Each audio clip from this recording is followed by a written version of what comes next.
Transhumanists believe that by use of science and technology, we can evolve the human race beyond its current physical and mental limitations. Now, why is data so important? It's important because we've reached the point when we can hack not just computers, we can hack human beings and other organisms. Now, what do you need in order to hack a human being? You need two things. You need a lot of computing power, and you need a lot of data, especially biometric data. But control of data might enable human elites to do something even more radical than just build digital dictatorships. By hacking organisms, elites may gain the power to re-engineer the future of life itself. Because once you can hack something, you can usually also engineer it.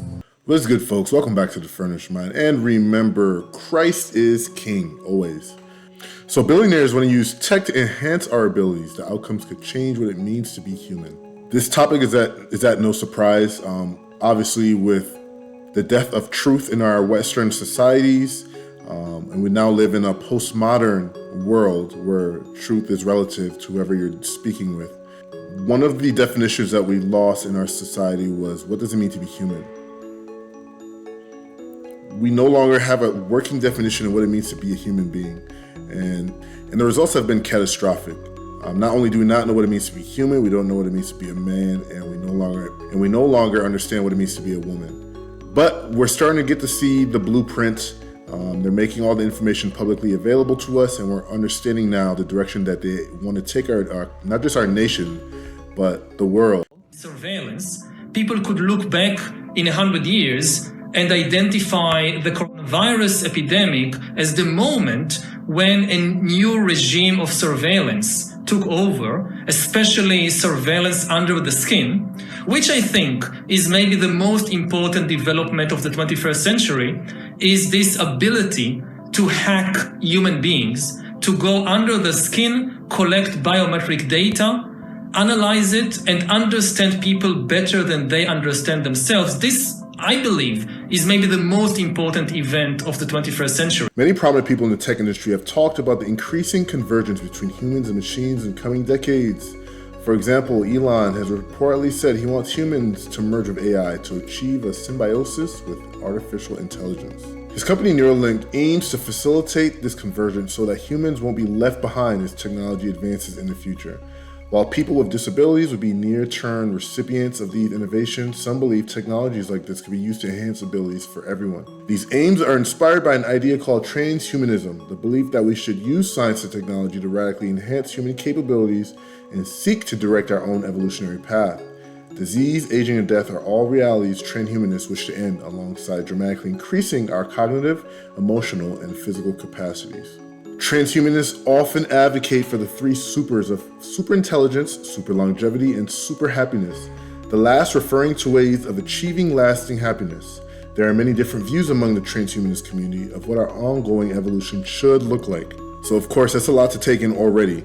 But what it tells me already is that, number one, they have a plan for your future and for your life. As the article states, transhumanists have competing views on the direction they think humanity should go into.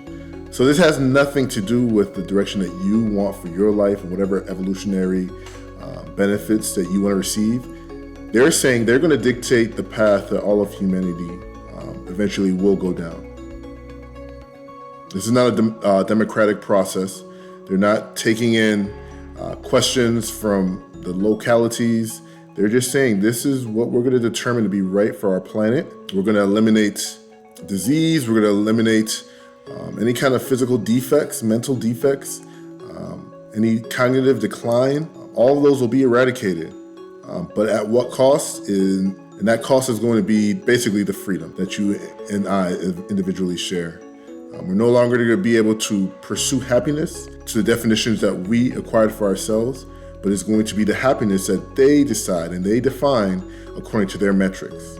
Even Joe Rogan has an interesting take on how that can impact how humans reproduce. Have to get past our desire to breed using sexual intercourse. We do that by abandoning our genitals.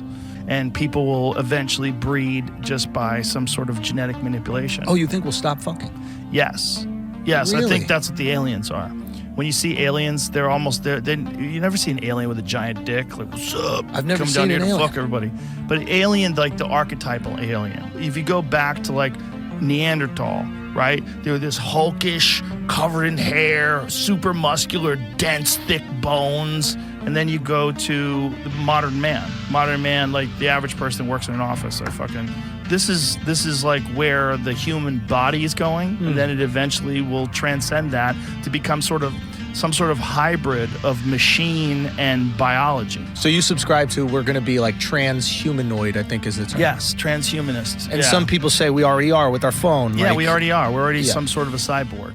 Tech billionaires are among the biggest promoters of transhumanist thinking, and it's not hard to understand why. They could be the central protagonists in the most important moment in history. Creating so-called artificial general intelligence, that is, an AI system that can do all the cognitive tasks a human can do and more, is a current focus within Silicon Valley. AGI is seen as vital to enabling us to take on the godlike role of designing our own evolutionary futures. So artificial general intelligence is going to be the everything AI. Basically, it's going to be as human as you can get to becoming human. They want AI that can learn and adapt like human beings, but can also self-teach itself like human beings. That's what AGI is going to be, and that's the aim they have for AGI. And we have people like Bill Gates talking about AGI and hoping that it's going to impact our society within the next 5 years. Of course, 5 years from now is 2029 or 2030 is what he really wants to say, because you guys, if you're not paying attention, 2030 is a great reset. Now humans are developing even bigger powers than ever before. We are really acquiring divine powers of creation and destruction. We are really upgrading humans into gods. We are acquiring, for instance, the power to re-engineer life. So AGI is going to come in and is going to basically the aim that they have for this whole transhumanist model is, number one, you guys are going to be implanted with chips. You're going to be half AI, half human being, but with AGI, it can operate almost like an autopilot for you. It's going to always require you to make the most efficient decisions, take the most efficient pathways. Everything that allows you to be human, you will be robbed of. Because this thing will think for you, it will move for you, it will make decisions for you. But that is the end goal. You have to put the pieces together on your own. They're not going to tell you that. They're only going to give you breadcrumbs. Because what they're getting ready to do, this great reset that Klaus Schwab advocates for, is going to happen. And either you're going to get with it or you're going to be eliminated.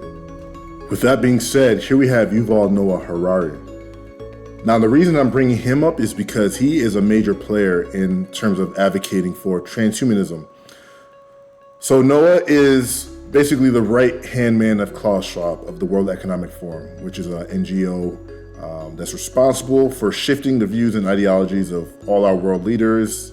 So now he is somebody who's dedicated his life to the acceleration of this process into the Great Reset. He envisions a future for us where transhumanism is the norm. And he has some very radical views that some will find very unbecoming of somebody who has such high power and esteem and reach within the circles of our national leaders. So let's go ahead and dive into some of his interviews and listen to some of his stances on these issues and the direction he wants to see humanity go into.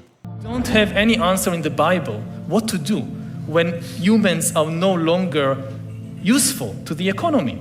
You need completely new ideologies, completely new religions, and they are likely to emerge from Silicon Valley or from Bangalore and not from the Middle East.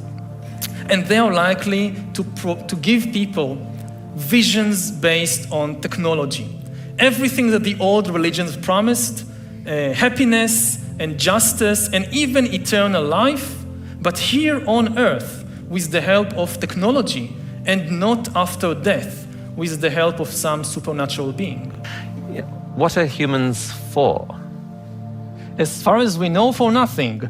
I mean, there is no great cosmic drama, some great cosmic plan, that we have a role to play in it. And we just need to discover what our role is and then play it to the best of our ability. And I think that fake news have been with us for thousands of years. Just think of the Bible.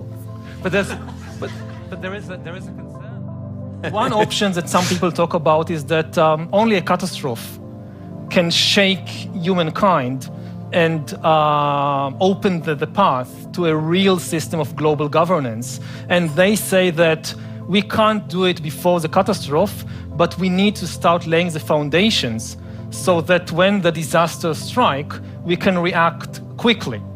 But people will just not have the motivation to do such a thing before the disaster strikes. So the next step is we turn our gaze inwards and we say, okay, gaining control of the world outside us did not really make us satisfied. Let's now try to gain control of the world inside us. This is the really big project of science and technology and industry in the 21st century, will be to try and gain control of the world inside us, to learn how to engineer and produce bodies and brains and minds. These are likely to be the main products of the 21st century economy.